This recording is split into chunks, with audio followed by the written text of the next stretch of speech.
Ang hapagkainan ng Villa Esmeralda ay naliligo sa ginintuang liwanag ng mga kandila. Ang halimuyak ng mga sariwang puting rosas, ang paborito ni Liwayway, ay banayad na humahalimuyak sa hangin, kasabay ng malamyos na tunog ng isang violin na nagmumula sa mga speaker. 5 taon. 5 taon na silang kasal ni Arman de Villa, at para kay Liwayway, ang bawat sandali sa tabi nito ay isang pangarap na natupad. Happy 5th anniversary, mahal ko. Malamig na sabi ni Arman mula sa kabilang dulo ng mahabang mesa. Ang ngiti sa kanyang mga labi ay kasing init ng liwanag ng kandila, at ang mga mata niya'y tila nangungusap ng purong pagsinta. Inabot nito ang kamay ni Liwayway. Ang init ng palad nito ay nagpadama sa kanya ng seguridad at kapayapaan. Happy anniversary, Arman, tugon niya. Ang puso ay nag-uumapaw sa kaligayahan. Salamat sa lahat. Hindi ko alam kung paano ko ipapaliwanag kung gaano ako kasaya sa tabi mo. Ako dapat ang magpasalamat sa iyo, Liwayway. Binigyan mo ng kulay ang mundo ko. Itinaas ni Arman ang kanyang kopita ng alak. Para sa marami pang taon, para sa ating dalawa, magpakailanman.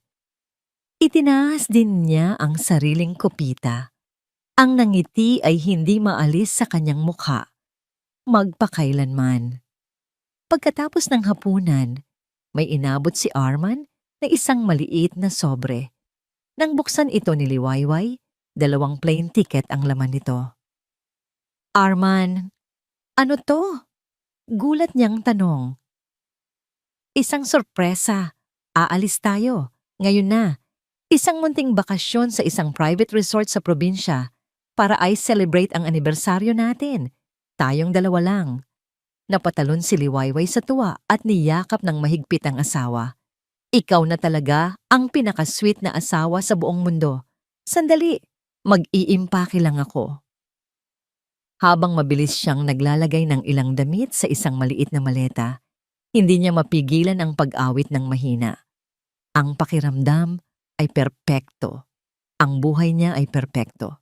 Makalipas ang kalahating oras, ang magarang sasakyan nila ay binabagtas na ang daan, papalabas ng Paraiso Hills.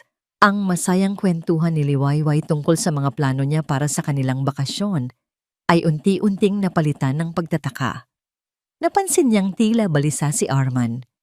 Ang mga kamay nito ay sobrang higpit ang kapit sa manibela at panay ang sulyap nito sa kanyang telepono na nakapatong sa dashboard. Okay ka lang, mahal? Kanina ka patahimik. May problema ba sa opisina? Malambing niyang tanong. Hinahaplos ang braso nito. Wala. Wala to. Medyo pagod lang siguro. Mabilis na sagot ni Arman. Hindi man lang tumitingin sa kanya. Tumango na lang si Liwayway at sumandal. Marahil ay pagod lang talaga ito. Pero habang lumalayo sila sa maliwanag na syudad at pumapasok sa isang madilim at liblib na kalsada sa probinsya na halos walang mga ilaw sa poste, isang hindi maipaliwanag na kaba ang nagsimulang gumapang sa kanyang dibdib. At doon, sa gitna ng kadiliman, isang itim na van ang biglang humarang sa kanilang daraanan. Ang nakakasilaw nitong mga headlight ay tumama, diretso sa kanilang mga mata. Napapikit si Liwayway kasabay ng biglaang pagpreno ni Arman. Ang marahas na pag-ugoy ay nagpatalsik sa kanyang telepono mula sa kanyang kandungan. Arman, anong nangyayari? Tanong din niya. Ang boses ay nanginginig na. Isang lalaking nakaitim na bonnet at face mask ang mabilis na bumaba mula sa van. Sa kanyang kamay, isang baril na kumikinang sa ilalim ng liwanag ng buwan. Nanlaki ang mga mata ni Liwayway. Hinawakan niya ang braso ng asawa, naghahanap ng proteksyon. Diyos ko, Arman. Holdapan to. Pero si Arman ay hindi kumikilos, hindi natitinag. Ang kanyang mukha ay kalmado, halos walang emosyon. Kumatok ang lalaki sa bintana, sa gilid ni Arman, gamit ang dulo ng baril. Dahan-dahang ibinaba ni Arman ang bintana. Ang puso ni Liwayway ay tila sasabog sa kanyang dibdib. Inaasahan niyang isisigaw ni Arman na kunin na nila ang lahat, wag lang silang saktan. Ngunit ang lumabas sa bibig ng lalaki ay hindi isang banta. Ito ay isang tanong. Boss, siya na ba? Napatitig si Liwayway kay Arman, ang kanyang isip ay naguguluhan. Boss, nakita niya ang marahang pagtango ni Arman at pagkatapos, tumingin ito sa kanya. Ang mga matang kanina lang ay puno ng pagsinta ay ngayon ay malamig. Walang buhay at puno ng isang bagay na hindi niya kailanman nakita. Isang nakakakilabot na katapusan. Pasensya na mahal, bulong ni Arman. Ang bawat salita ay parang isang patalim na tumatarak sa kanyang puso. Kailangan kong gawin to. Bago pa man makasigaw si Liwayway, bumukas ang pinto sa kanyang gilid. Hinila siya palabas ng lalaking nakamaskara. Nagpumigla siya. Sumisigaw ng pangalan ni Arman, ngunit ang kanyang mga mata ay nanatiling nakatitig sa lalaking minahal niya ng buong buhay. Nakita niya itong walang emosyong nag-iwas ng tingin. Kinaladkad siya papalayo sa sasakyan, patungo sa madamong gilid ng kalsada. Itinutok ng lalaki ang malamig na dulo ng baril sa kanyang sentido. Ang huling nakita ni Liwayway ay ang pagharurot ng kanilang sasakyan palayo. Nilalamon ng kadiliman at iniiwan siya sa kanyang kamatayan. Isang malakas na putok ng baril ang umalingaw-ngaw sa katahimikan ng gabi. Ang unang nagmulat sa kamalayan ni Liwayway ay ang magaspang na pakiramdam ng isang kumot na lana sa kanyang pisngi at ang amoy ng nasusunog na kahoy. Dahan-dahan niyang iminulat ang kanyang mga mata. Ang kisame ay gawa sa kawayan at sawali. Malayo sa matayog at puting-puting plaster ng kanyang silid sa Villa Esmeralda. Nasaan siya? Sinubukan niyang bumangon, ngunit isang matinding kirot ang biglang kumirot sa kanyang ulo at ang alaala ng nagdaang gabi ay bumalik na parang isang malakas na sampal. Ang nakakasilaw na ilaw, ang baril, ang malamig na mga mata ni Arman. Pasensya na mahal, kailangan kong gawin to. Ang putok ng baril. Napahawak siya sa kanyang sentido, buong pag-aakalang makakakapa siya ng isang sugat ng dugo. Ngunit wala. Makinis ang kanyang balat. Bumangon siya ng tuluyan. Ang puso ay kumakaripas sa pagkabigla at pagkalito. Nakita niya ang kanyang sarili sa isang maliit na kubo. May isang mesang kahoy sa sulok, 2 upuan, at isang maliit na kalan kung saan nagmumula ang amoy ng kahoy. Gising ka na pala. Isang boses ang bumasag sa katahimikan. Mula sa may pintuan, pumasok ang lalaking nakamaskara kagabi. Ngunit ngayon, wala na ang bonnet at takip sa mukha. Ang mukha nito ay pamilyar. Bata pa, marahil ay nasa 20 anyos, na may mga matang puno ng pag-aalala at hiya. Agad na umurong si Liwayway sa pader. Huwag kang lalapit. Sino ka? Anong kailangan niyo sa akin? Itinaas ng lalaki ang kanyang mga kamay, isang senyales ng pagsuko. Kalma lang po, Ma'am Liwayway. Hindi po kita sasaktan. Ako po si Marco. Marco?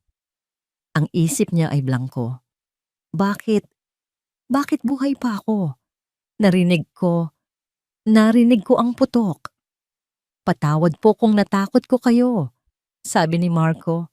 Ang boses ay mababa. Sinadya ko pong isala ang putok sa lupa. Kailangan lang pong magmukhang totoo.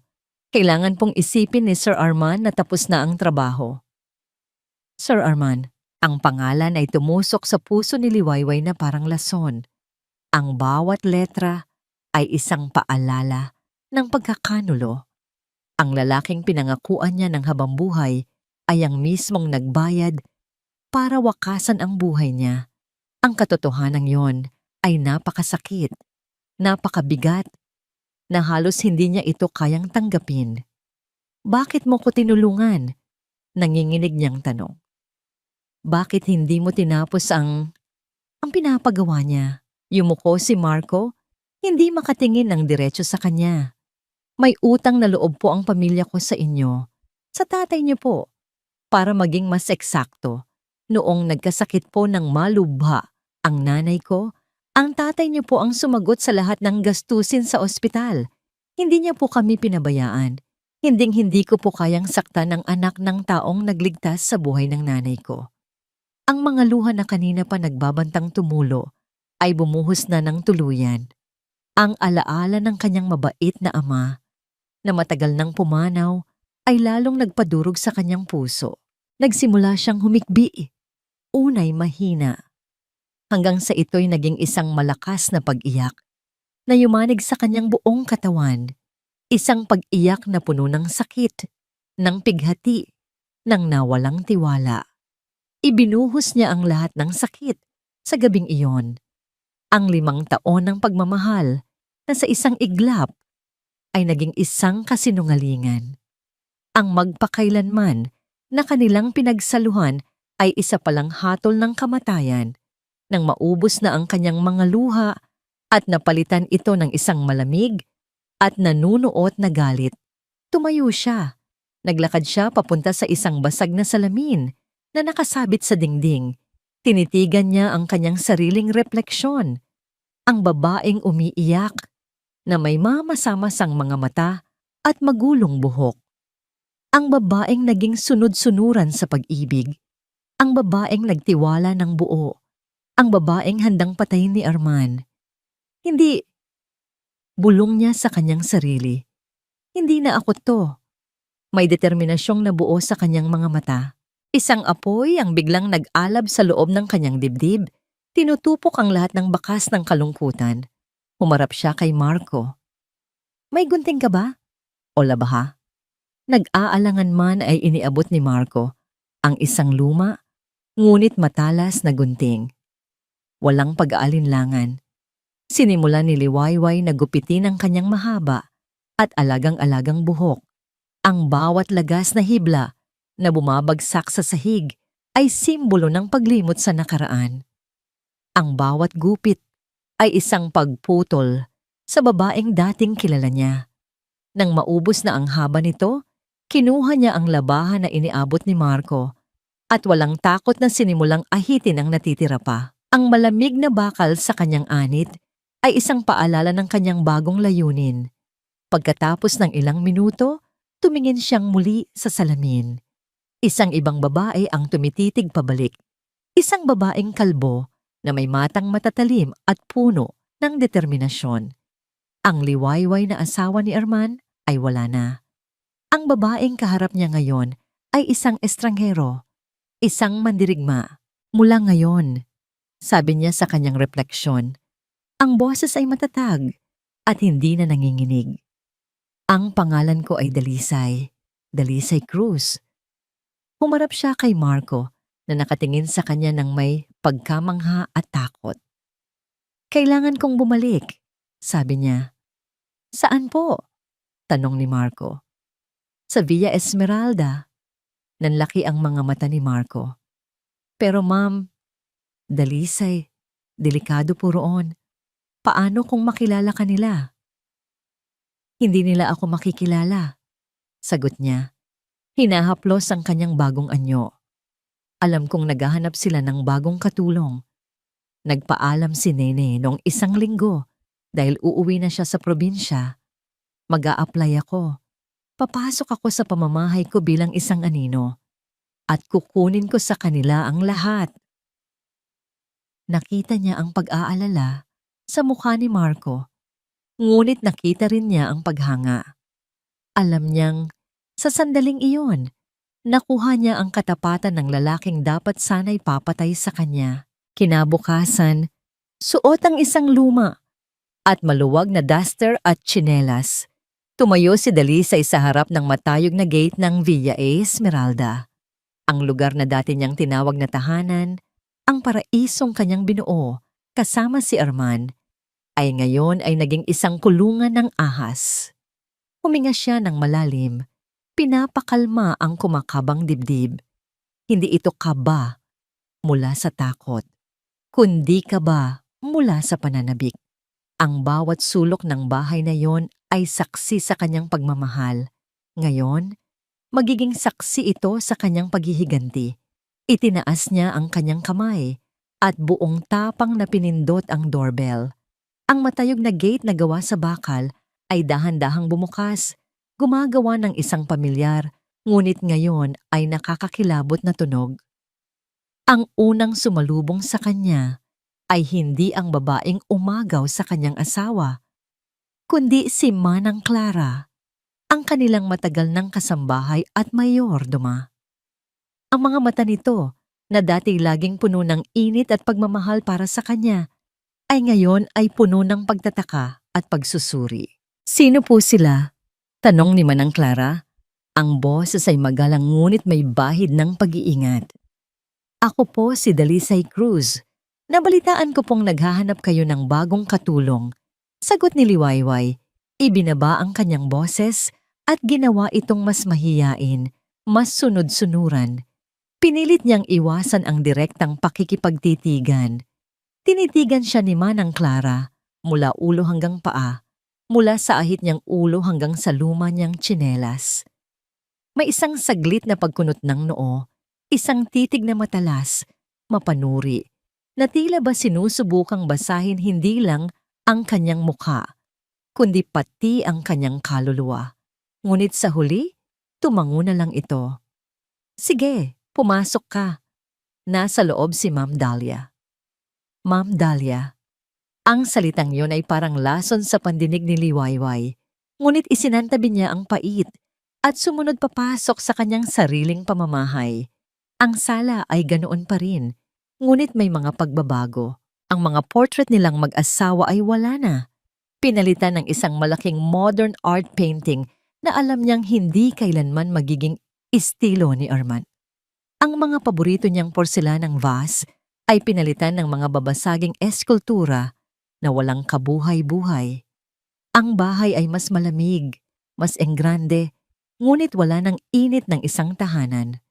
At doon, nakaupo sa kanyang paboritong silyon na para bang isang reyna sa kanyang trono ay si Dahlia Cordero. Suot nito ang isang sutlang roba, ang buhok ay perpektong nakaayos, at ang mga kuko ay bagong-bago ang manicure. Tinaasan siya nito ng kilay mula ulo hanggang paa, na para bang isa siyang dumi na napadpad sa mamahalin nitong sahig. So ikaw ang nag-a-apply? Tanong ni Dahlia, ang boses ay matinis at puno ng pagmamataas. Bakit kalbo ka? May sakit ka ba? Ayoko nang sakitin dito. Mariin na kinuyom ni Liwayway ang kanyang mga palad sa loob ng bulsa ng kanyang duster. Ang kuko niya'y bumaon sa kanyang balat. Huminga ka, Dalisay. Huminga ka. Wala po, ma'am. Trip ko lang po. Para presko. Tumawa si Dahlia, isang tawang walang kagalakan. Well, at least hindi ka malikot sa buhok. Sige na nga, mukha ka namang tanga at madaling utusan. Ayoko sa lahat. Yung mga katulong na matatalino, masyadong maraming tanong. Bawat salita ay isang insulto, isang sampal. Ngunit tiniis niya. Kailangan niya ito. Ito ang susi para makapasok siya. Simula ka na ngayon. Linisin mo ang buong sala. At siguraduhin mong hindi ko makikita ang pagmumukha mo, maliban na lang kung tatawagin kita. Utos ni Dahlia bago tumalikod at nagpatuloy sa pagbabasa ng isang fashion magazine. Ganoon kadali. Tinanggap siya.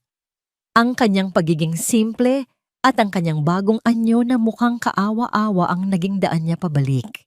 Sa mga sumunod na araw, si Dalisay ay naging isang anino sa Villa Esmeralda. Gumagalaw siya ng tahimik. Ang bawat kilos ay sinusukat.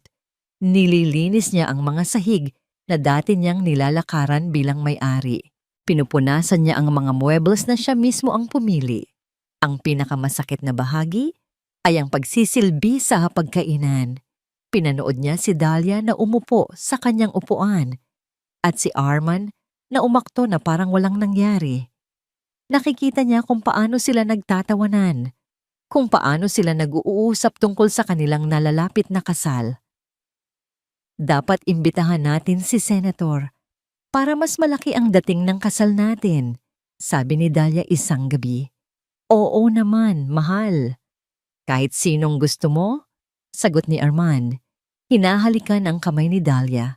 Hindi man lang ito sumulyap sa direksyon ni Dalisay, na nakatayong hindi kalayuan, hawak ang isang pitsal ng tubig. Para sa kanya, isa lang siyang kasambahay na hindi nakikita.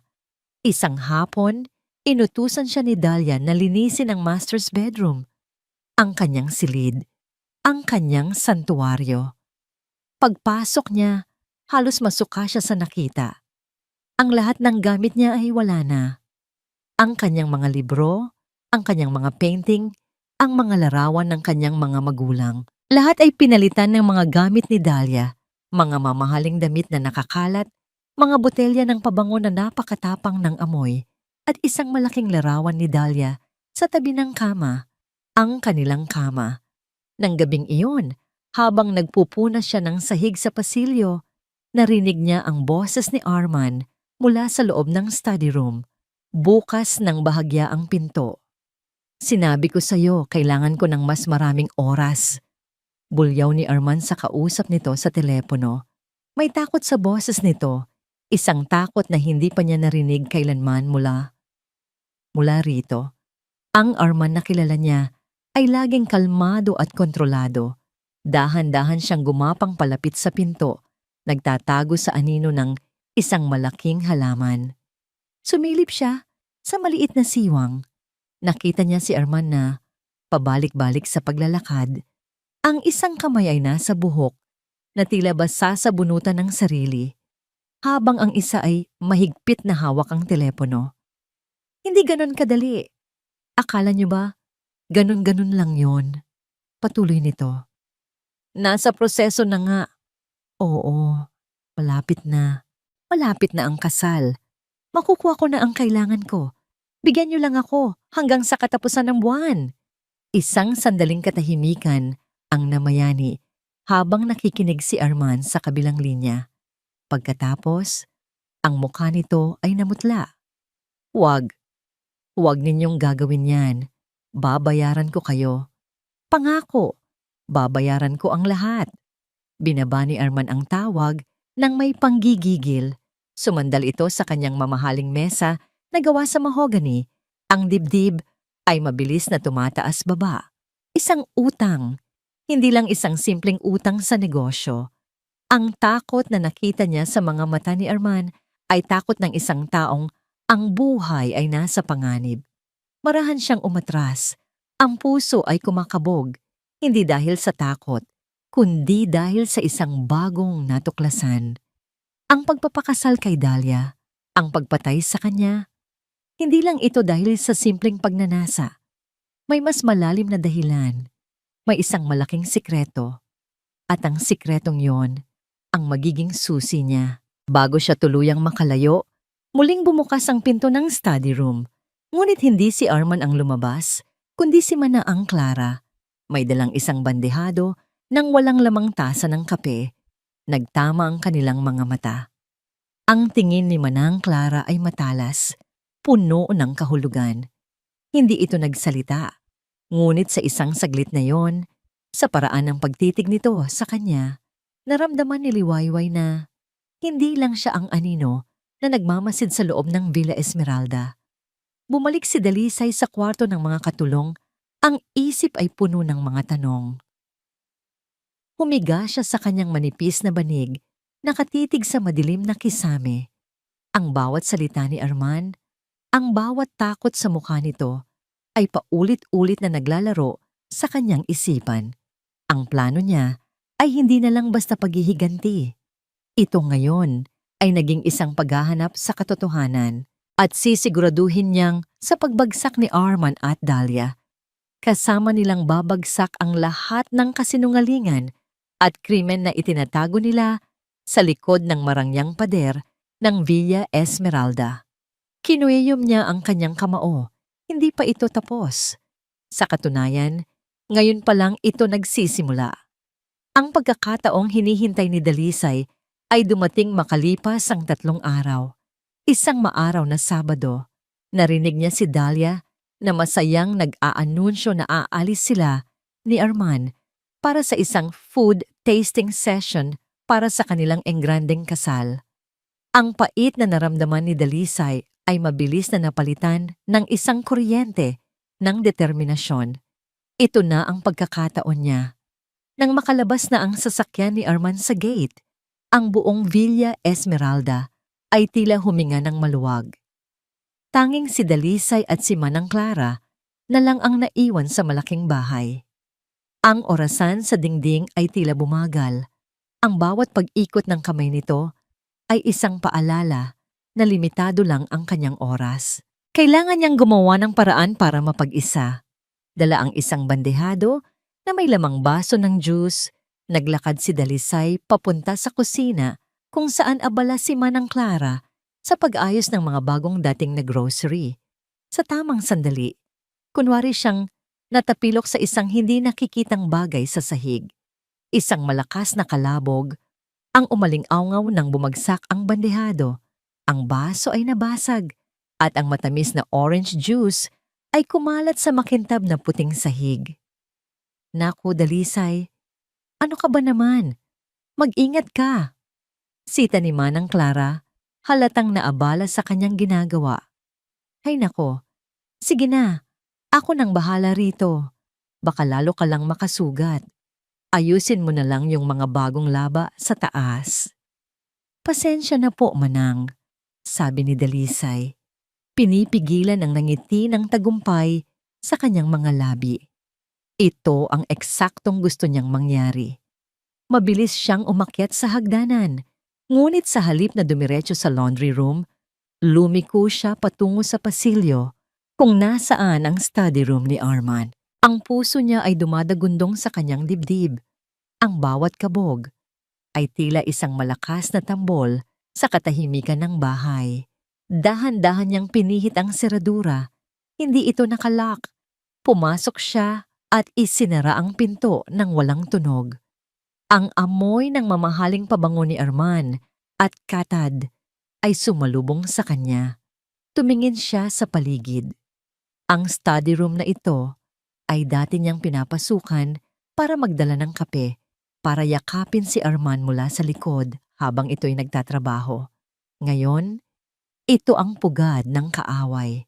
Nagmamadali siyang lumapit sa mesa. Sinimulan niyang buksan ang mga drawer, isa-isa. Puro mga ordinaryong gamit pang-opisina, mga kontrata sa negosyo na alam na niya. Wala doon ang hinahanap niya. Tiningnan niya ang mga filing cabinet, nakalock. Nag-umpisa na siyang kabahan. Paano kung wala siyang makita? Paano kung nasayang lang ang pagkakataong ito? Saan itatago ng isang taong tulad ni Arman na maingat at tuso ang kanyang mga pinakamalaking sikreto? Napaluhod siya at sinilip ang ilalim ng mesa. Nagbabaka sakaling may nakadikit doon. Wala.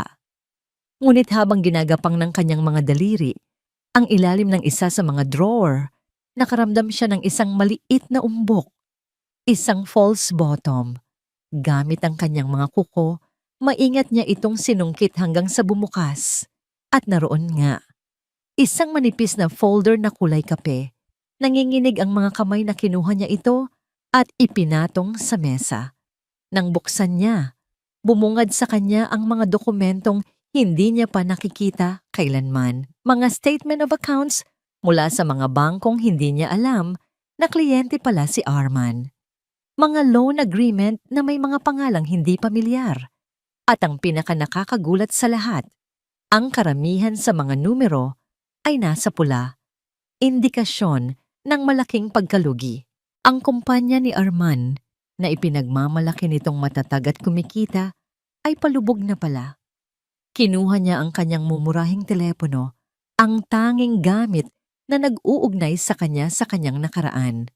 Mabilis niyang kinuhanan ng litrato ang bawat pahina. Ang tahimik na click ng kamera ng telepono ay parang putok ng baril sa sobrang katahimikan ng silid. Bawat litrato ay isang bala. Bawat ebidensya ay isang hakbang palapit sa katarungan. Nang matapos siya, maingat niyang ibinalik ang folders sa lihim na lalagyan at isinara ito. Ibinabalik na niya ang huling drawer sa dati nitong posisyon nang bigla niyang marinig ang tunog ng makina ng sasakyan ni Arman sa labas. Bumalik sila ng maaga. Nagpanik si Dalisay. Wala na siyang oras para lumabas ng pinto. Ang tanging lugar na mapagtataguan ay ang ilalim ng malaking mesa ni Arman. Walang pag-aalinlangan, gumapang siya papasok doon, isiniksik ang sarili sa pinakasulok sa likod ng mga anino. Ilang sandali lang, narinig niya ang pagbukas ng pinto ng study room. Ang mga mamahaling sapatos ni Arman ay humakbang papasok. Narinig niya ang pagbuntong hininga nito, isang tunog ng pagod at problema. Pinigil ni Dalisay ang kanyang paghinga. Nagdarasal na sana'y hindi siya mapansin. Naiwan ko pala yung wallet ko, bulong ni Arman sa sarili. Narinig niya ang pagbukas ng drawer sa itaas niya. Pagkatapos ay isinara ito. Narinig niya ang mga yabag nito papalabas na sana ng silid. Nakahinga na sana siya nang maluwag nang bigla itong huminto. Isang mahinang tunog ang kanyang narinig, isang click. Pagkatapos ay isang mahinang kaluskos sa sahig. Mula sa ilalim ng mesa, nakita ni Dalisay ang isang itim na ballpen na gumugulong sa sahig na gawa sa kahoy. At ito'y gumugulong papalapit, hanggang sa huminto ito 1 pulgada na lang ang layo mula sa gilid ng kanyang duster, kung saan siya ay nanginginig sa pagtatago. Ang oras ay tila huminto. Ang bawat tibok ng puso ni Dalisay sa ilalim ng mesa ay kasinlakas ng isang kulog sa kanyang pandinig. Ang itim na ballpen ay nakatigil doon, 1 pulgada mula sa kanyang duster, isang tahimik na testigo sa kanyang pagtatago. Ang isang maling galaw, isang malakas na paghinga, at tapos na ang lahat. Nakita niya ang anino ni Arman na yumuko. Pipigilan na sana niya ang kanyang paghinga ng tuluyan. Arman, ano ba? Nasaan ka na? Kanina pa ako naghihintay dito sa kotse. Ang matinis na boses ni Dahlia mula sa labas ang bumasag sa tensyon. Nag-angat ng ulo si Arman, halatang naasar sa pagkaabala. Oo, pababa na. Sigaw niya pabalik. Sa huling pagkakataon, sumulyap si Arman sa sahig. Tinitigan ng ballpen na parabang nag-iisip kung pupulutin pa ba niya ito. Ngunit sa huli, nagkibit-balikat na lang ito at nagmamadaling lumabas ng silid. Ang tunog ng mga sapatos nito ay papalayo. Naghihintay pa si Dalisay ng 1 buong minuto, hindi gumagalaw, hanggang sa sigurado na siyang wala na talaga ito. Dahan-dahan siyang gumapang palabas. Ang mga binti ay nanginginig sa pinaghalong takot at ginhawa. Mabilis niyang kinuha ang ballpen, ibinalik ito sa ibabaw ng mesa at tahimik na lumabas ng study room. Nakasalubong niya si Dahlia sa pasilyo na masama ang timpla. Hoy! Anong ginagawa mo dyan? Bakit ang tagal mong maglinis ng mantsa sa kusina? Singal nito. Pasensya na po, ma'am. Papunta na po ako roon. Sagot ni Dalisay. Yumuko para itago ang pamumutla sa kanyang mukha. Sa mga sumunod na araw, naramdaman ni Dalisay na ang bawat galaw niya ay sinusubaybayan. Hindi ni Arman na abala sa mga problema nito o ni Dahlia na masyadong abala sa sarili. Ang mga matang nakamasid sa kanya ay ang mga mata ni Manang Clara. Napapansin niya ito sa mga sulok ng kanyang paningin habang nagpupunas siya ng mga bintana, habang nag-aayos ng mga bulaklak sa florera. Walang sinasabi si Manang Clara, ngunit ang kanyang mga titig ay matalas, puno ng mga tanong na hindi masabi. Isang umaga, habang nag-aayos si Dalisay ng mga pillow sa sofa, hindi niya namalayang inayos niya ito sa paraang dati niyang ginagawa. 2 sa kaliwa, 3 sa kanan, at ang pinakamaliit ay eksaktong nasa gitna. Isang maliit na quirk na alam niyang sa kanya lang. Nang mag-angat siya ng tingin, Nakita niya si Manang Clara na nakatayo sa may pintuan ng kusina, nakatitig sa mga unan, at pagkatapos ay sa kanya, isang panandaliang pag-flit ng pagkilala ang dumaan sa mga mata nito bago ito muling yumuko at nagpatuloy sa ginagawa. Ang hinala ni Dalisay ay lalong tumibay. Sinusubukan ba siya ni Manang Clara? O namamalikmata lang siya isang hapon habang naghahain si Dalisay ng merienda? Sinadya ni Dahlia na ibuhos ang mainit na kape sa sahig. Ano ba yan? Ang lamig naman ng kapeng to. Hindi ka ba marunong magtimpla? Sigaw ni Dahlia kahit nakitang-kita pa ang usok na nagmumula sa tasa. Pulutin mo yang mga bubog. Bilisan mo. Habang si Dalisay ay nakaluhod at maingat na pinupulot ang mga piraso ng nabasag na tasa, hindi niya napigilan ang isang maliit na patak ng luha na pumatak mula sa kanyang mga mata. Hindi dahil sa takot, kundi dahil sa matinding galit at kahihiyan. At ano yan? Iiyak-iyak ka pa? Lalong tumaas ang boses ni Dahlia. Kasambahay ka lang dito. Wala kang karapatang magdrama. Baka gusto mong... Dahlia, ang boses ni Manang Clara ay kalmado ngunit matatag. Pumasok ito sa sala. May dalang basahan at dustpan. Ako na ang bahala rito. Marami pang gagawin si Dalisay sa laba. Nagulat si Dahlia sa biglaang pagtatanggol. At sino ka para utusan ako? Baka nakakalimutan mo, hindi ko nakakalimutan. Putol ni Manang Clara. Tinitigan si Dahlia ng diretso sa mga mata.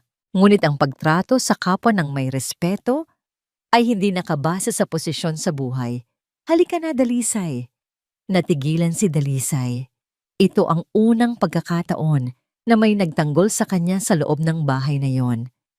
Sumunod siya kay Manang Clara, papunta sa kusina, at mula roon ay hinila siya nito, papasok sa madilim at tahimik na bodega. Nang maisara na ni Manang Clara ang pinto, hinarap siya nito. Ang ilaw mula sa isang maliit na bumbilya sa itaas ay nagbigay liwanag sa kanyang mukha na puno ng kalungkutan at awa. Walang pag-aalinlangan, walang pagtatanong.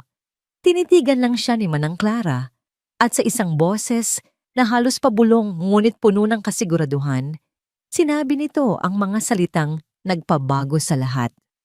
Alam ko kung sino ka, Ma'am Liwayway. Ang mga luhang kanina pa niya pinipigilan ay tuluyan ng bumagsak. Sa wakas, isang kakampi, isang taong nakakakita sa kanya sa likod ng kanyang pagbabalat kayo. Niyakap niya ng mahigpit ang matanda. Iyon lang ang tanging salitang lumabas sa kanyang bibig. Shh! Tahan na! Nandito lang ako! Sabi ni Manang Clara. Hinahaplos ang kanyang likod. Nang kumalma na siya, dahan-dahan siyang inihiwawalay nito at hinawakan sa magkabilang balikat. Ang mga mata nito ay seryoso. Kailangan mong mag-ingat ng husto, lalo na sa babaeng yon. Alam ko po, Manang, siya ang dahilan kung bakit gustong ipagawa ni Arman ang... Hindi niya matuloy ang salita.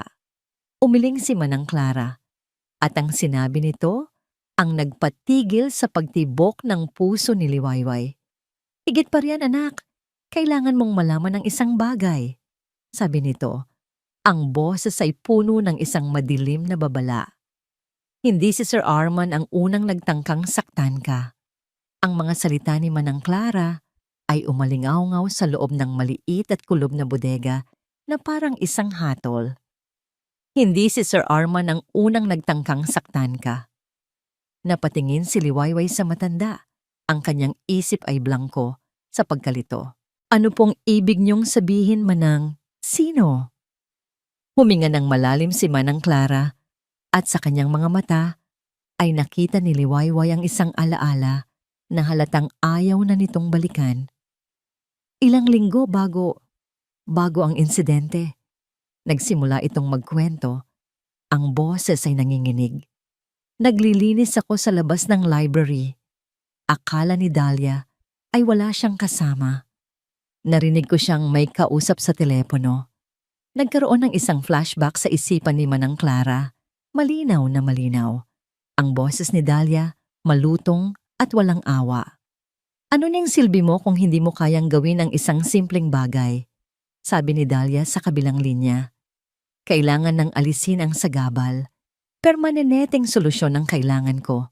Oo, ang asawa niya. Si Liwayway. Gawin mo na ang lahat ng paraan. Hindi na mahalaga kung paano. Basta siguraduhin mong magmumukha itong aksidente. Pagbalik sa kasalukuyan, nakita ni Manang Clara ang pagbabago sa mukha ni Liwayway.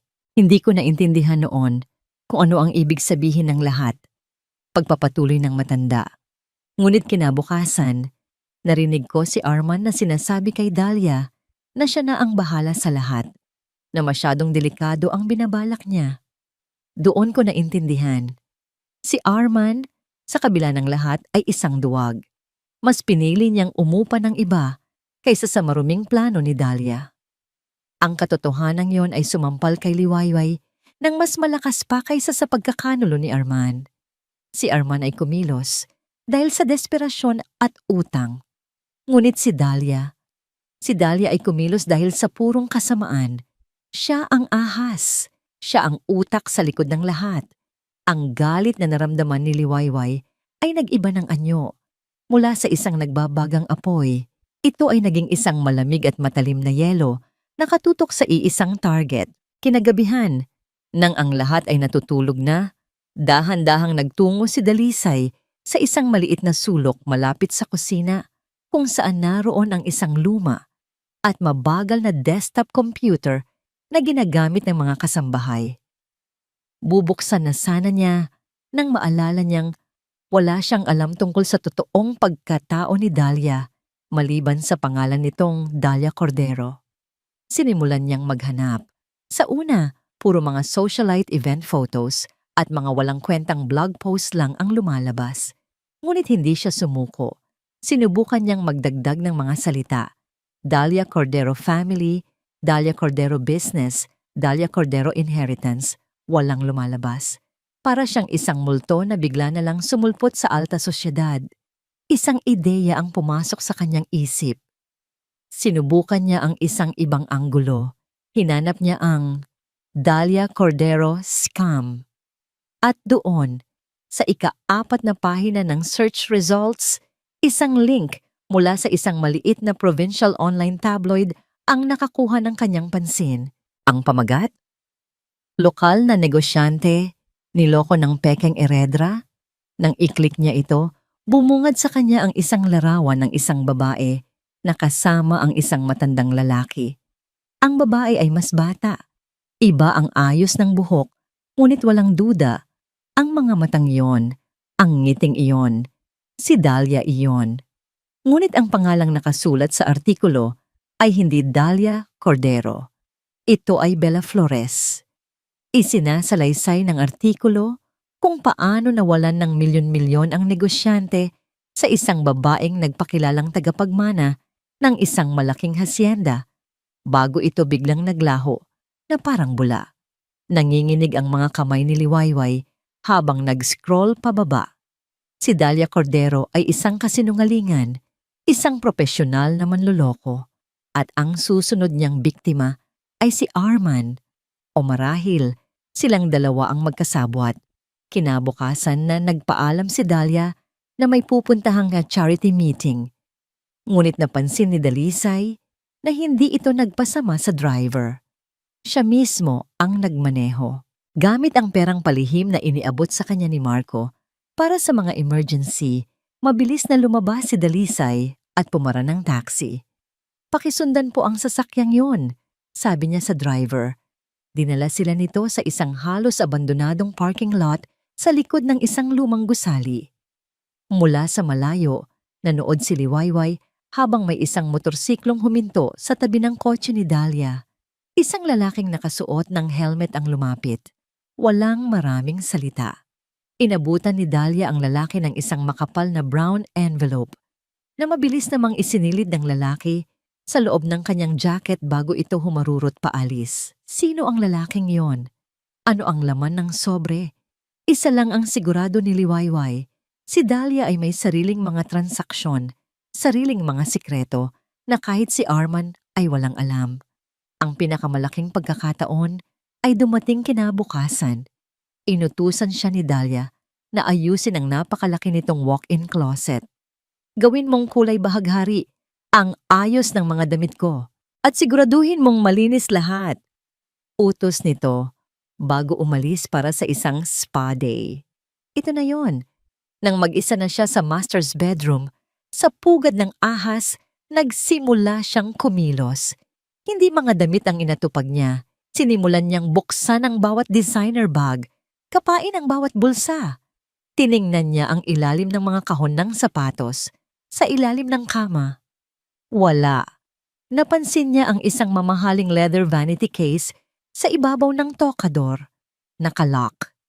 Gamit ang isang alambre mula sa isang paperclip na nakuha niya sa study room at sa pamamagitan ng panonood ng mga video online, sinubukan niyang buksan ito. Pagkatapos ng ilang minutong puno ng kaba, isang click ang kanyang narinig. Bumukas ito. Ang kanyang puso ay halos tumalon palabas ng kanyang dibdib. Sa loob, nakapatong sa mga mamahaling makeup, ay isang pasaporte. Isang Philippine passport. Ngunit ang pangalan ay hindi Dahlia Cordero. Ito ay Amelia Flores. At sa tabi nito, isang plane ticket. One way. Papuntang Zurich, Switzerland. Ang petsa ng flight. 2 araw pagkatapos ng petsa ng kasal nila ni Arman, ilalagay na sana niya pabalik ang lahat nang may maramdaman siyang mahinang pag-vibrate mula sa isa sa mga handbag na nakasabit. Hindi ito ang pangunahing telepono ni Dahlia, iba ang tunog. Kinuha niya ang bag at sa isang lihim na bulsa sa loob, nandoon ang isang pangalawang, mas maliit na smartphone. Walang password. Nanginginig ang mga daliri na binuksan niya ito. Kaunti lang ang laman. Ngunit isang audio file sa ilalim ng folder na may pangalang siguro ang nakakuha ng kanyang atensyon. Isinaksak niya ang earphones na dala niya at pinindot ang play. Ang tawa ni Dahlia ang una niyang narinig. Malutong at puno ng panunuya. May kausap ito. Oo, akalang-akala ng tanga na maghahati kami. Si Arman, ang tanga-tanga talaga. Akala niya sa kanya mapupunta lahat ng pera. Kapag natangay na natin sa mga investor, hahayaan ko siyang harapin ang lahat ng kaso. Hahayaan ko siyang mabulok sa kulungan.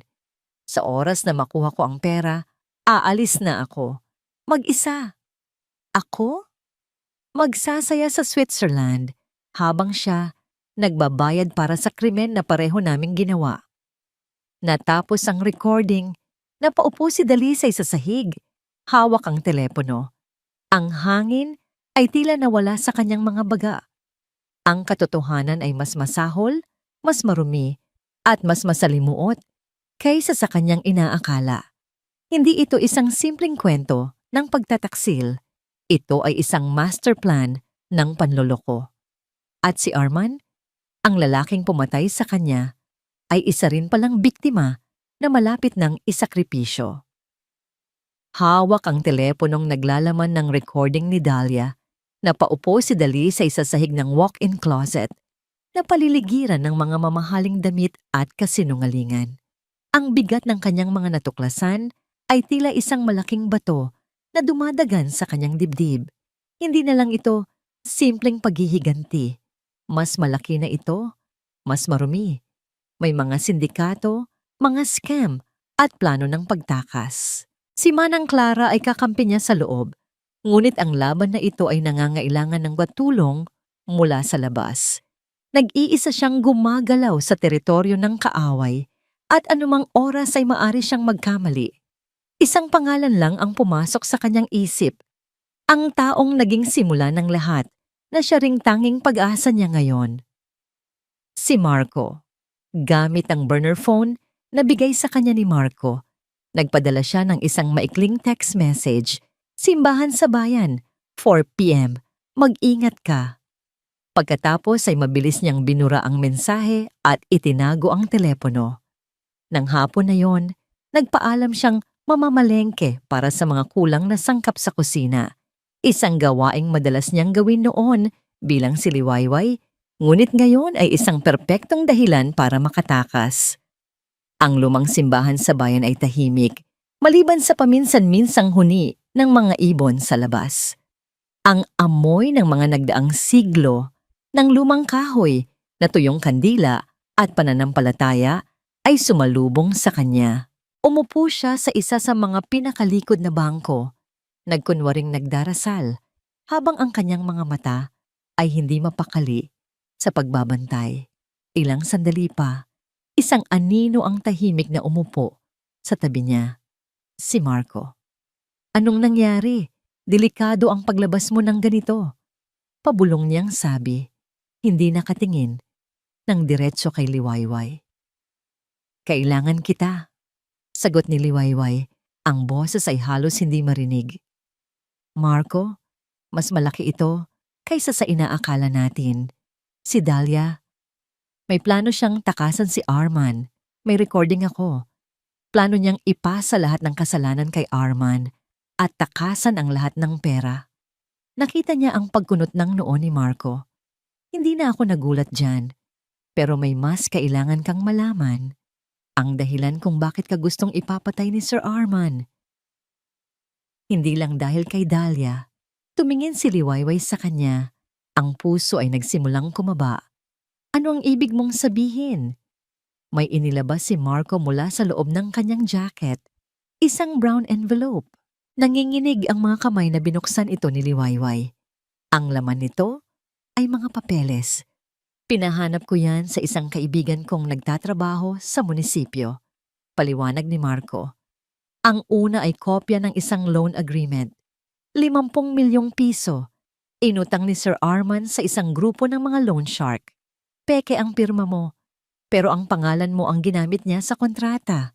Ikaw ang nakapangalan bilang borrower. Nanlamig si Liwayway. 50 milyon? Pero paano niya ito babayaran? Diyan pumapasok ang pangalawang dokumento. Sabi ni Marco, itinuturo ang isa pang papel, isang life insurance policy. Ang pangalan niya, Liwayway Reyes de Villa, ang nakasulat bilang insured. Ang halaga, 75 milyong piso. At ang beneficiary, ang kanyang asawa, si Arman de Villa. Ang lahat ay biglang nagkaroon ng kahulugan sa isang nakakakilabot na paraan. Ang sorpresang biyahe, ang pagpili sa isang liblib na lugar, ang pag-upa sa isang hitman, ang kanyang kamatayan ay hindi lang para bigyang daan ang isang bagong kasal. Ito ay isang solusyon sa negosyo. Isa itong kabayaran. Ang kanyang buhay ay may presyong 50 milyong pisong utang. Walang hiya siya. Bulong ni Liwayway, ang galit ay nangingibabaw sa sakit. Ginamit niya ako, ginamit niya ang pangalan ko, at pagkatapos ay ang buhay ko para pagtakpan ang mga kalokohan niya. Kaya siya nagmamadaling pakasalan si Dahlia, dagdag ni Marco, dahil ang pera ni Dahlia ang inaasahan niyang mag-aayos sa lahat. Pero ang hindi niya alam, si Dahlia ay may sariling plano. Isang saglit silang natahimik, dinadama ang bigat ng katotohanan. Dalawang manloloko na naglalaro ng isang mapanganib na laro at siya ang nasa gitna. Tumingin si Liwayway kay Marco. Ang kanyang mga mata ay puno na ngayon ng isang bagong klase ng determinasyon. Hindi na siya ang biktima na nagtatago.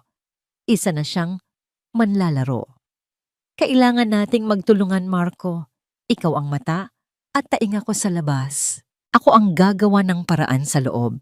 Kailangan nating makuha ang lahat ng ebidensya, ang ebidensya sa panloloko ni Dahlia at ang ebidensya sa Ponzi scheme ni Arman. Tumango si Marco. Ang kanyang ekspresyon ay seryoso. Gagawin ko. Pero kailangan mong mag-ingat ng doble, Liwayway. Ang mga inutangan ni Arman, hindi sila basta-basta. Kilala sila sa pagiging marahas. Kanina bago ako pumunta rito, may nakita akong dalawang lalaki sa isang motor na paikot-ikot malapit sa gate ng Villa Esmeralda. Biglang nanuyo ang lalamunan ni Liwayway. Nawawalan na sila ng pasensya. Pagpapatuloy ni Marco, Ang boses ay isang babala. Binabantayan na nila si Arman. At kung binabantayan nila si Arman, ibig sabihin, binabantayan na rin nila ang bahay. Hindi ka na lang nagtatago mula kay Arman at Dahlia. Nagtatago ka na rin sa mga taong hindi mag-aatubiling tapusin ang trabahong hindi ko ginawa. Ang babala ni Marco ay nag-iwan ng isang malamig na takot sa puso ni Liwayway. Ngayon, ang bawat anino sa labas ng bintana, ang bawat tunog ng humihintong sasakyan sa labas ng gate, ay nagiging dahilan ng kanyang kaba.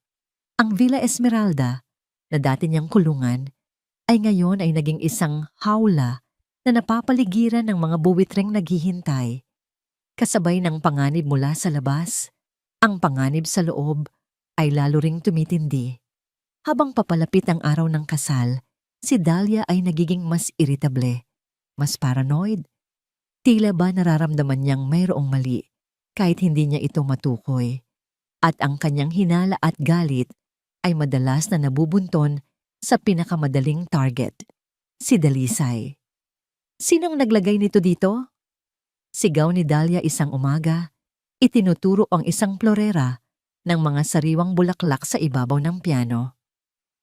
Hindi ba't sinabi kong ayoko ng anumang bulaklak na may pollen? Allergy ako dyan. Gusto mo ba akong mamatay? Papasensya na po, ma'am, sagot ni Dalisay, kahit na alam niyang si Manang Clara ang naglagay niyon doon, gaya ng dati. Lagi ka na lang pasensya ng pasensya. Wala ka bang ibang alam sabihin? Singhal ni Dahlia. Makinig ka, Dalisay. May napapansin ako sa'yo. Masyado kang tahimik, masyado kang nagmamasid. Hindi ako tanga. May iba sa'yo. Naniga si Liwayway. Nakikita na ba siya? Nabubutas na ba ang kanyang pagbabalat kayo? Wala po, ma'am. Ganito lang po talaga ako. Sagot niya. Yumuko para iwasan ang matatalim na titig nito. Ngunit hindi naawat si Dahlia. Sa mga sumunod na araw, tila naging misyon na nito ang gawing impyerno ang buhay ni Dalisay. Palagi itong naghahanap ng mali, gaano man kaliit. Kung hindi masyadong maalat ang pagkain, masyado namang matabang. Kung hindi masyadong mainit ang tubig sa kanyang pampaligo, masyado namang malamig. Bawat utos ay may kasamang insulto, bawat pagkakamali ay may kasamang banta. Naiintindihan ni Liwayway ang nangyayari. Sinusubukan siyang sirain ni Dahlia. Sinusubukan siyang paalisin. Nararamdaman nitong may panganib. At gusto nitong alisin ang lahat ng posibleng banta bago ang araw ng kanyang tagumpay. Ang huling pagsubok ay dumating isang hapon, 3 araw bago ang kasal. Abalang-abala ang lahat. Dumating ang wedding planner, ang caterer, at ang florist. Sa gitna ng kaguluhan, tinawag ni Dahlia ang lahat ng kasambahay sa sala. Nawawala ang diamond necklace ko, sabi niya. Ang boses ay kalmado, ngunit puno ng panganib. Isa itong regalo mula kay Arman. Napakahalaga nito, at sigurado akong isa sa inyo ang kumuha. Ang mga kasambahay ay nagkatinginan, puno ng takot. Hindi ko gustong tumawag ng pulis. Pagpapatuloy ni Dahlia, ang mga mata ay nakatutok kay Dalisay. Kaya hahalugugin ko ang mga gamit ninyo, isa-isa. Sinimulan niyang buksan ang mga bag ng mga kasambahay. 1, 2, 3. Walang nakita. At pagkatapos, lumapit siya sa isang maliit na bayong na pag-aari ni Dalisay kung saan nakalagay ang kanyang pitaka at ang burner phone. Bago pa man makagalaw si Liwayway, mabilis na dinukot ni Dahlia ang laman nito. At mula sa loob, inilabas nito ang isang kumikinang na kwintas na diamante. Ang lahat ay napasinghap. Ayan, sigaw ni Dahlia, itinaas ang kwintas na para bang isang tropeo. Sabi ko na nga ba, ikaw ang magnanakaw. Mula pa noong una, alam kong may mali sa'yo. Tumawag kayo ng Nanlamig ang buong katawan ni Liwayway. Isa itong patibong. Si Dahlia mismo ang naglagay niyon doon. Ito na ang katapusan. Mahuhuli siya, makikilala, at lahat ng pinaghirapan niya ay mawawalan ng saysay. Tumingin siya sa paligid, naghahanap ng tulong, ngunit ang nakita lang niya ay mga matang puno ng takot at paghuhusga. Hindi po ako. Nagsimula siyang magsalita, ngunit ang kanyang boses ay nawawala. Nang akala niya ay tapos na ang lahat, isang boses ang pumailan lang. Hindi siya ang kumuha. Lahat ay napalingon kay Manang Clara. Dahan-dahan itong lumapit. Ang muka ay kalmado, ngunit ang mga mata ay puno ng isang hindi matatawarang bigat. Ako, sabi ni Manang Clara. Ang boses ay malinaw at matatag. Ako ang kumuha ng kwintas. Natigilan ng lahat, maging si Dahlia. Ano? Manang? Pero bakit? Kailangan ko ng pera, sabi ni Manang Clara. Umiiyak na ngayon, ngunit ang mga luha ay bahagi ng kanyang pag-arte. Ang apo ko, may malubhang sakit sa puso. Kailangan siyang maoperahan.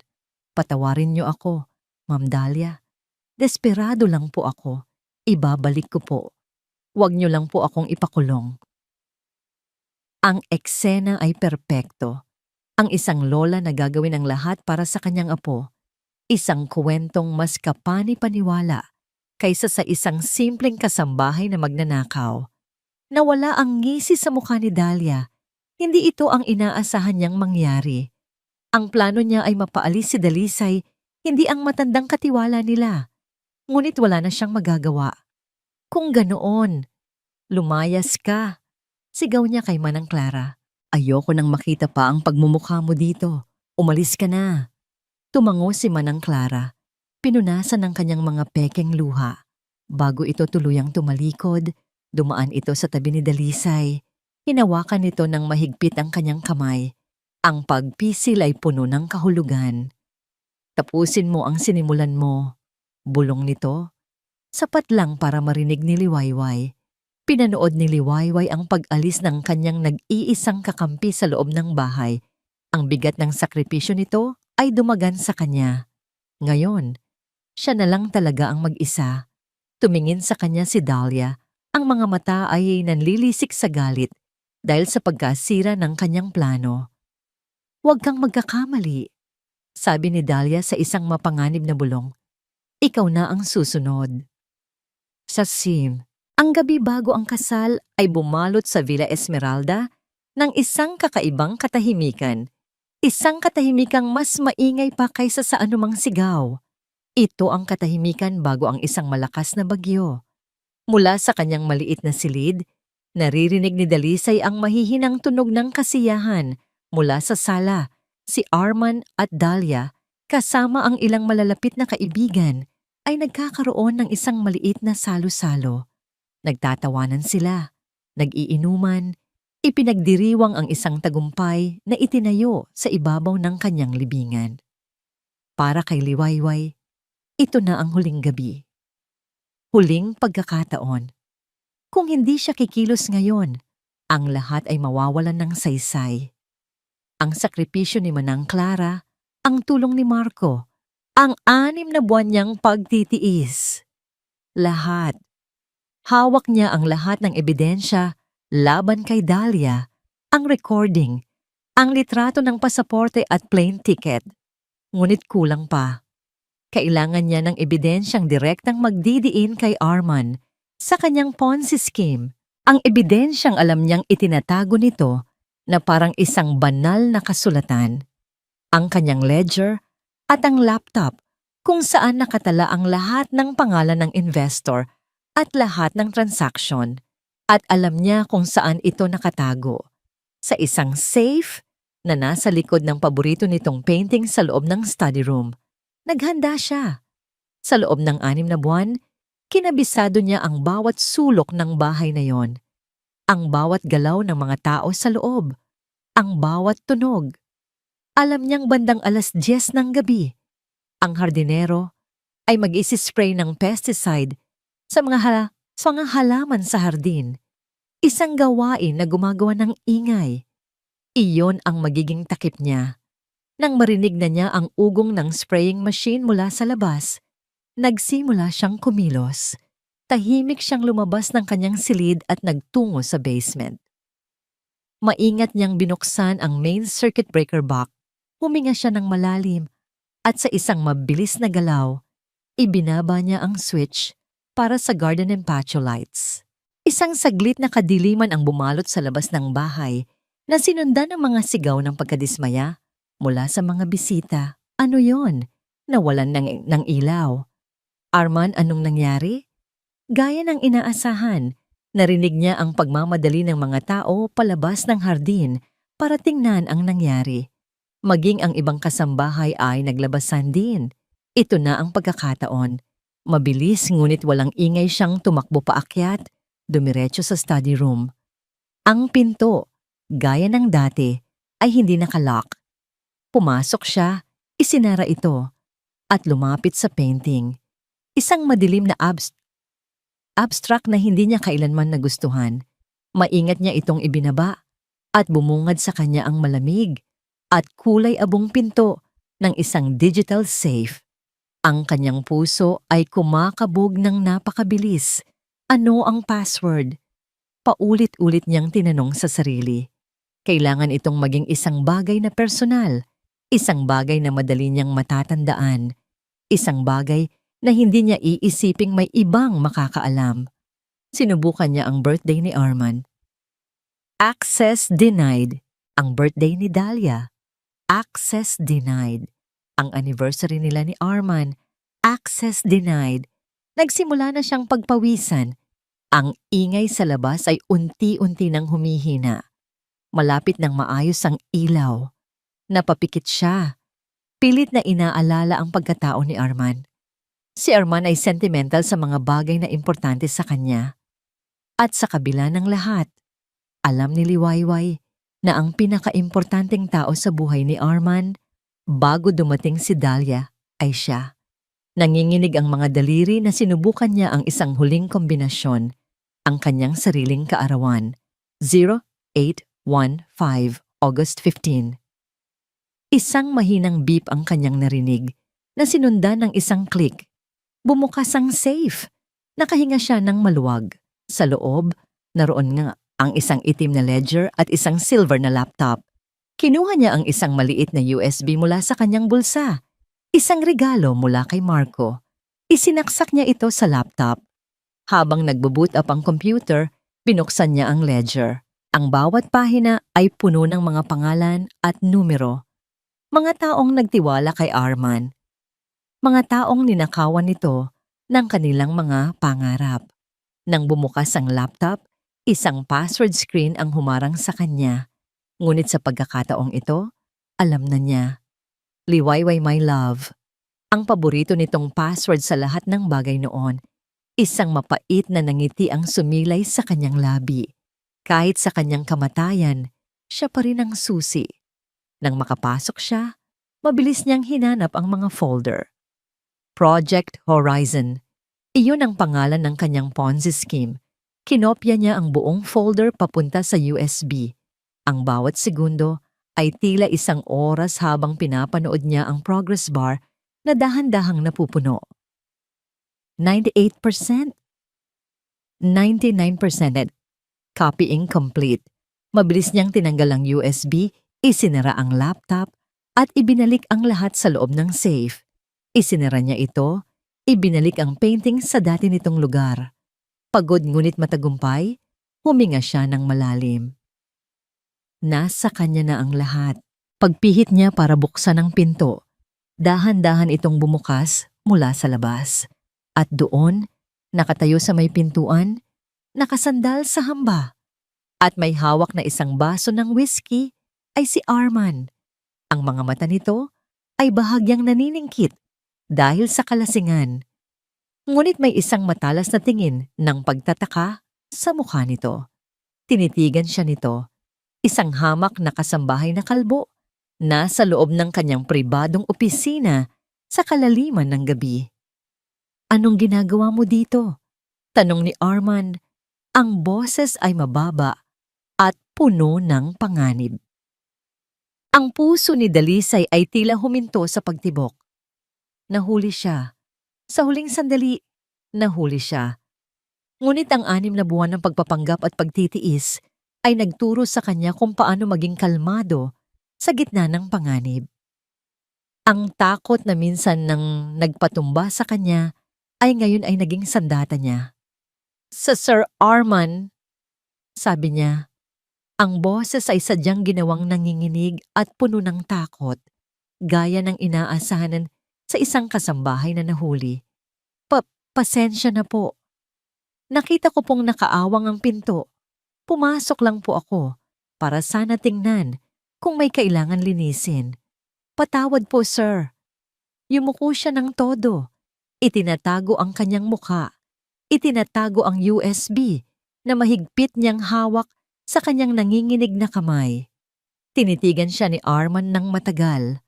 Dahil sa dami ng alak na nainom nito at sa stress ng papalapit na kasal at mga utang, ang kanyang pag-iisip ay malabo. Ang nakikita lang niya ay isang hamak at pangit na katulong, hindi ang babaeng minsan niyang minahal at sinubukang ipapatay. Wala kang karapatang pumasok dito nang walang pahintulot ko. Bulyaw nito, mas dahil sa inis kaysa sa tunay na hinala. Lumayas ka sa harapan ko. Buwisit! Opo, sir, pasensya na po ulit. Mabilis niyang sagot. Naglakad siya papalabas, yumuyuko pa rin, at hindi tumingin pabalik. Bawat hakbang palayo sa study room ay isang hakbang palayo sa panganib at isang hakbang palapit sa kanyang tagumpay. Nakalusot siya. Kinabukasan, ang araw ng kasal, ang Villa Esmeralda ay nagising sa isang magulong ngunit masayang umaga. Ang mga caterer, florist, at wedding coordinator ay nagkalat. Ang bawat isa ay abala sa paghahanda para sa tinaguriang Wedding of the Year. Si Dalisay ay gumalaw sa gitna ng lahat ng yon na parang isang anino. Tinatapos ang kanyang mga huling gawain. Walang sino man ang nagbigay pansin sa hamak na kasambahay na tahimik na naglalagay ng mga champagne glass sa mga mesa na nag-aayos ng mga upuan. Ngunit sa ilalim ng kanyang uniforme, nakatago ang USB, isang maliit na bagay na naglalaman ng kapangyarihang magpabagsak sa buong imperyong ito ng kasinungalingan. Nang magsimula ang seremonya sa malawak na hardin, lahat ay perpekto. Ang araw ay maliwanag.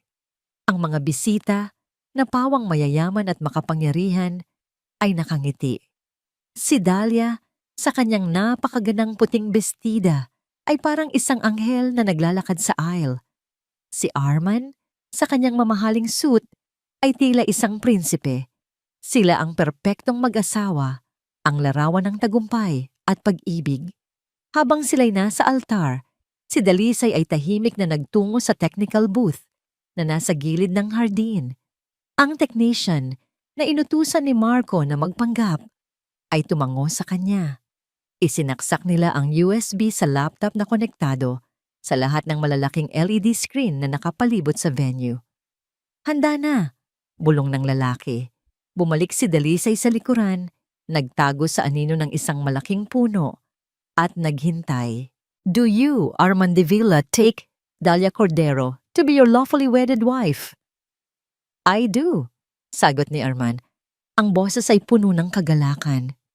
And do you, Dahlia Cordero, take Arman de Villa? I do, sagot ni Dahlia. Ang ngiti ay matamis pa sa pulot. If there's anyone here who knows of any reason why these two should not be wed, sabi ng pari, isang nakagawyang linya, speak now or forever hold your peace. Isang saglit na katahimikan. Ngumiti si Arman kay Dahlia, ngunit ang katahimikan ay nabasag. Ako, mayroon akong tutol. Ang boses na yon, malinaw at matatag, ay nanggaling sa mga speaker. Hindi ito boses ng pari. Hindi ito boses ng kahit sinong bisita. Ang lahat ay lumingon, naghahanap kung saan nanggaling ang boses.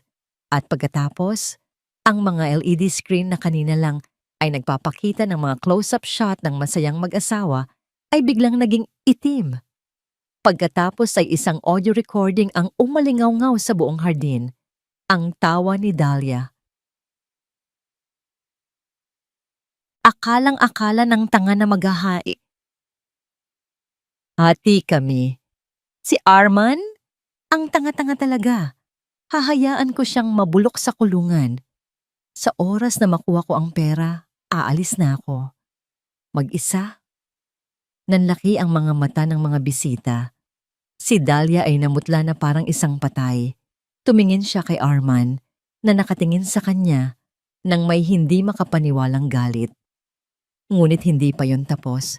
Ang mga screen ay muling umilaw at ngayon ay ipinapakita na ang mga dokumento mula sa laptop ni Arman, ang listahan ng mga investor, ang mga peking financial statement, ang Project Horizon, ang bawat sikreto ng kanilang panloloko ay isiniwalat sa lahat. Kasunod nito, isang video message mula kay Marco ang lumabas. Nakablur ang kanyang mukha. Ako ang inupahan ni Arman de Villa para patayin ang asawa niyang si Liwayway Reyes. Ang hardin ay napuno ng bulungan na naging sigawan ng gulat. Ang mga bisita ay nagsimulang magtayuan, nag-umpisang magkagulo. Si Dahlia at Arman, sa gitna ng altar ay nagsimulang magsisihan. Ikaw ang may pakana nito. Sigaw ni Arman kay Dahlia. Kasalanan mo to. Duwag ka. Sigaw pabalik ni Dahlia. Sa gitna ng kaguluhan, isang figura ang dahan-dahang naglakad mula sa likuran, sa gitna ng aisle, nakasuot ng simpleng uniforme ng katulong, kalbo. Huminto siya sa harap ng altar, sa harap ng 2 taong sumira sa kanyang buhay. Lahat ng mata ay napunta sa kanya. Itinaas niya ang kanyang kamay at dahan-dahang tinanggal ang wig. Nasuot niya pala sa buong panahong iyon, isang wig na ginagaya ang ahit niyang ulo. Nang matanggal ito, lumadlad ang kanyang tunay na buhok. Maikli pa, ngunit tumutubo na. Isang simbolo ng bagong buhay. Tumingin siya ng diretso sa mga mata ni Arman. Ang mga matang puno ngayon ng purong takot at pagkilala. Ngumiti siya. Isang nangiting malamig ngunit puno ng tagumpay. Nagbalik ako, mahal. Kasabay ng mga salitang iyon, ang mga sirena ng pulis na tinawagan na ni Marco kanina pa ay umalingaw-ngaw sa labas ng gate, papalapit ng papalapit. Ang dating hardin na puno ng mga puting bulaklak at masayang tawanan ay naging isang eksena ng krimen. Ang mga pulis ay mabilis na kumilos. Pinaghihiwalay ang mga nagpapanik na bisita mula sa 2 pangunahing suspek sa gitna ng altar. Si Dahlia ay sumisigaw, nagwawala. Tinatawag ang kanyang mga abogado habang pinupusasan. Si Arman naman ay tila isang estatwang natunaw. Nakaluhod sa damuhan, nakatitig kay Liwayway. Ang mukha ay isang maskara ng hindi maipaliwanag na pagsisisi at purong takot. Habang isinasakay sila sa magkaibang police car, ang kanilang mga mata ay nagtagpo sa huling pagkakataon. Hindi bilang mga magkasintahan o magkasabwat, kundi bilang 2 talunang manlalaro na sinira ang isa't isa. Si Liwayway ay nanood lang mula sa malayo, tahimik. Hindi siya nakaramdam ng matinding tuwa o ng uhaw sa paghihiganti.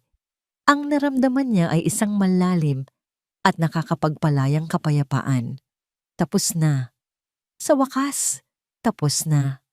Kinabukasan, ang balita ay sumabog sa buong bansa. Business tycoon Arman de Villa and socialite Dahlia Cordero arrested for large-scale fraud and attempted murder. Ang mukha ni Liwayway, ang asawang pinatay, ay nasa lahat ng pahayagan. Ang Villa Esmeralda ay pinalibutan ng media. Sa loob ng 1 linggo, si Liwayway, sa tulong ng isang abogadong inirekomenda ni Marco, ay ibinigay ang kanyang opisyal na salaysay. Ibinigay niya ang lahat ng ebidensya, ang USB, ang recording, ang mga dokumento. Nakipagtulungan din siya sa mga investigador na kumakatawan sa mga biktima ng Ponzi scheme ni Arman. Nakita niya sa kanilang mga mukha ang parehong sakit at pagkakanulo na kanyang naramdaman. Mga retiradong guro, mga pamilyang off-amawa, mga mamaliliit na negosyante na ipinagkatiwala ang lahat ng kanilang ipon kay Arman. Sa sandaling iyon, alam niyang ang kanyang paghihiganti ay hindi lang para sa sarili niya. Ito ay para sa kanilang lahat. Isang hapon, habang siya ay nasa presinto para sa isang follow-up interview, sinabi ng kanyang abogado na may isang taong gustong-gusto siyang makausap. Si Arman. Sa una, tumanggi siya. Ano pa ang kailangan nilang pag-usapan? Ngunit isang bahagi sa kanya ang nagsasabing kailangan niya ito para sa isang tuluyang pagsasara. Dinala siya sa isang maliit na interrogation room. Sa kabilang panig ng isang makapal na salamin, sa pamamagitan ng isang telepono, nakita niya si Arman. Naka-orange na damit ng bilanggo, ang dating makisig at aroganteng mukha ay napalitan ng ilang araw na balbas, malalalim na eye bags, at isang itsura ng pagkatalo. "Liwayway," sabi nito sa telepono, ang boses ay basag. "Patawarin mo ako." Tinitigan lang siya ni Liwayway, walang emosyon. "Nabulag ako, Liwayway, nabulag ako sa pera, sa takot. Kay Dahlia, alam kong walang kapatawaran ang ginawa ko. Pero maniwala ka, minahal kita. Minahal talaga kita bago nangyari ang lahat ng to." Ang mga salitang iyon, na dati magpapaiyak sa kanya, ay ngayon ay wala ng epekto. Para na lang itong isang ingay na walang kahulugan. "Tapos na tayo, Arman," kalmado niyang sagot. "Ang tanging pagpapatawad na maibibigay ko ngayon ay para sa sarili ko. Pagpapatawad dahil minsan, minahal ko ang isang taong tulad mo. Pagpapatawad dahil hinayaan kong maging buong mundo ko ang isang relasyong puno pala ng kasinungalingan." Isang luha ang pumatak mula sa mga mata ni Arman. "Magbabago ako, Liwayway. Kapag nakalaya ako, hindi mo na kailangang magbago para sa akin." Putol niya. "Magbago ka para sa sarili mo at para sa mga taong niloko mo." Ibinaba niya ang telepono at tumayo. Hindi na siya lumingon pa. Habang naglalakad siya papalayo sa silid na yon, naramdaman niyang isang mabigat na kadena ang tuluyang naputol mula sa kanyang puso. Malaya na siya. Ang unang pinuntahan niya pagkatapos ay isang maliit na bahay sa labas ng syudad. Kumatok siya sa pinto. Bumukas ito at bumungad sa kanya ang nakangiting mukha ni Manang Clara. Nagyakapan sila ng mahigpit. Ang kanilang mga luha ay hindi na luha ng pighati, kundi luha ng ginhawa at pasasalamat. "Tapos na, Manang," bulong ni Liwayway. "Alam ko, anak. Alam ko," sagot ng matanda. "Halika, pumasok ka. Nagtimpla ako ng iyong paboritong tsa." Habang sila'y nakaupo sa maliit na sala ni Manang Clara, isang abogado ang tumawag sa telepono ni Liwayway. May dala itong balita. "Ma'am Liwayway, habang ang karamihan po sa mga ari-arian ni Mr. De Villa, Mr. De Villa ay na-freeze dahil sa kaso, may isa po kaming natuklasan. Ang titulo ng Villa Esmeralda, nakapangalan pa rin po sa inyo bilang sole and legal owner bago pa man kayo ikasal. Ito po ay legal na sa inyo pa rin." Ibinaba ni Liwayway ang telepono. Ang bahay na naging saksi sa kanyang pinakamalaking kaligayahan at pinakamalaking kabiguan ay sa kanya pa rin. Ang susi sa kanyang nakaraan ay nasa kanyang mga kamay.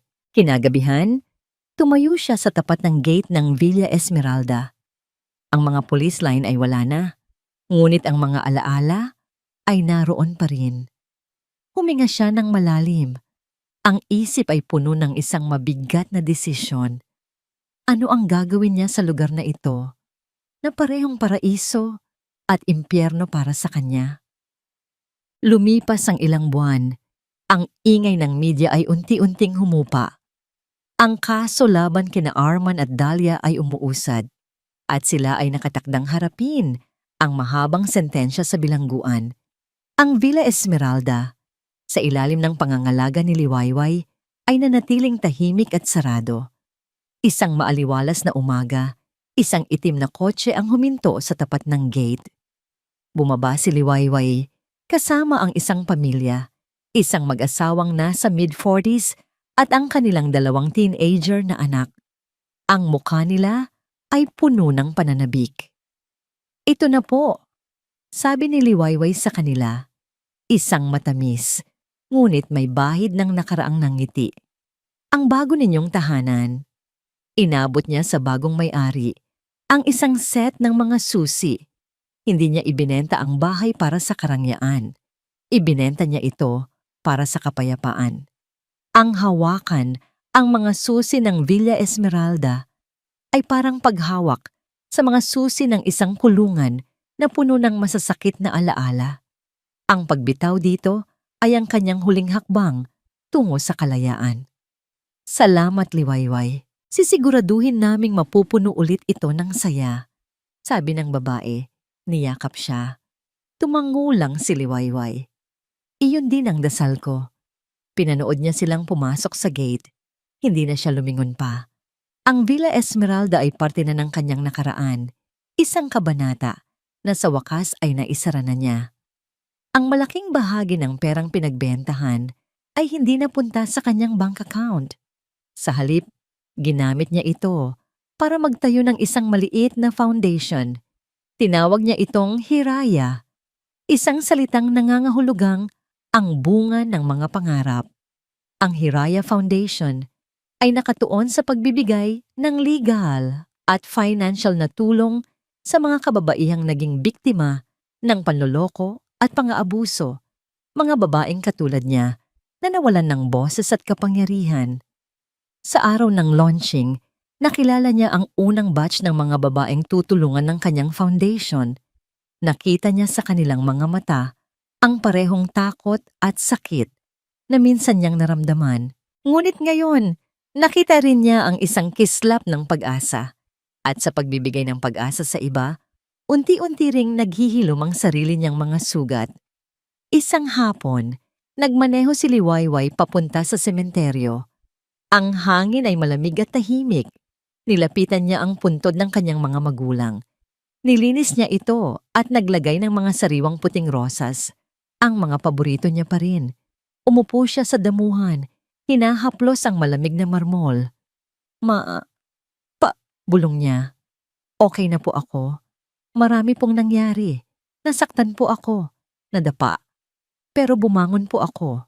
At ngayon, mas matatag na po ako kaysa dati. Sana po proud kayo sa akin." Isang banayad na hangin ang umihip na tila isang yakap mula sa kabilang buhay. Sa unang pagkakataon, sa loob ng mahabang panahon, naramdaman niyang hindi siya nag-iisa. Ang huling eksena ng kanyang kwento ay hindi naganap sa isang marangyang villa o sa isang abalang opisina. Ito ay naganap sa isang simpleng dalampasigan kung saan ang asul na dagat ay humahalik sa puting buhangin. Nakatayo si Liwayway sa tabi ng dagat, nakayapak. Ang maikling buhok niya, na dati simbolo ng kanyang paghihiganti, ay medyo humaba na, hinahaplos ng maalat na hangin. Ang araw ay dahan-dahang sumisikat sa silangan, pinipinta ang kalangitan ng kulay kahel at rosas. Isang Liwayway, isang bagong umaga. Hindi niya alam kung ano ang naghihintay para sa kanya sa hinaharap. Hindi niya alam kung magmamahal siyang muli. Ngunit sa sandaling iyon, hindi iyon mahalaga. Ang mahalaga ay narito siya, buo, malaya, at payapa. Tumingin siya sa sumisikat na araw at sa kanyang mga labi, isang tunay na ngiti ang sumilay. Hindi ito ang napaangiti ng isang asawang nagmamahal. Hindi ito ang ngiti ng isang naghihiganti. Ito ay ngiti ng isang babaeng natagpuan ang kanyang sarili. Isang napangiting nagsasabing, anuman ang dalhin ng bukas, handa na siyang harapin ito. Dahil ang tunay na kaligayahan ay hindi matatagpuan sa pag-ibig ng ibang tao, kundi sa pag-ibig na natutunan mong ibigay sa iyong sarili. At sa wakas, si Liwayway ay natuto ng mahalin ang kanyang sarili ng buong buo. Ito ay hindi ang katapusan ng kanyang kwento. Ito ang simula. At dito nagtatapos ang kwento ni Liwayway. Mula sa kaibuturan ng aking puso, maraming salamat sa inyong pagsama sa paglalakbay na ito. Ang bawat kabanata ay isinulat ng may pag-iingat at ang bawat salita ay nagmula sa pagnanais na magbahagi ng isang kwentong hindi lamang makapagbibigay aliw, kundi makapupulutan din ng aral. Hindi naging madali ang isulat ang kanyang pinagdaanan, ang sakit, ang pagdududa, ang paghihiganti. Ngunit ang pinakamahalagang bahagi ng kanyang paglalakbay ay hindi ang kanyang pagbagsak, kundi ang kanyang marangal na pagbangon. Sapagkat ang kwento ni Liwayway ay paalala sa atin na ang tunay na lakas ay natatagpuan, hindi bago, kundi pagkatapos nating mawasak. Ito ay isang salaysay tungkol sa sakit ng pagtataksil, ngunit higit pa riyan, ito ay kwento ng pagpapatawad. Pagpapatawad hindi lang para sa iba, kundi para sa ating mga sarili. At higit sa lahat, ito ay kwento ng pag-asa. Ang liwayway na laging naghihintay pagkatapos ng pinakamadilim na gabi. Naway nag-iwan ito ng isang bakas sa inyong mga puso. Ano ang pinakapumatak na aral sa inyo mula sa kwento ni Liwayway? Ibahagi ninyo ang inyong mga saloobin. Hanggang sa muli nating pagkikita sa susunod na kwento. Pusong Pinoy Tales.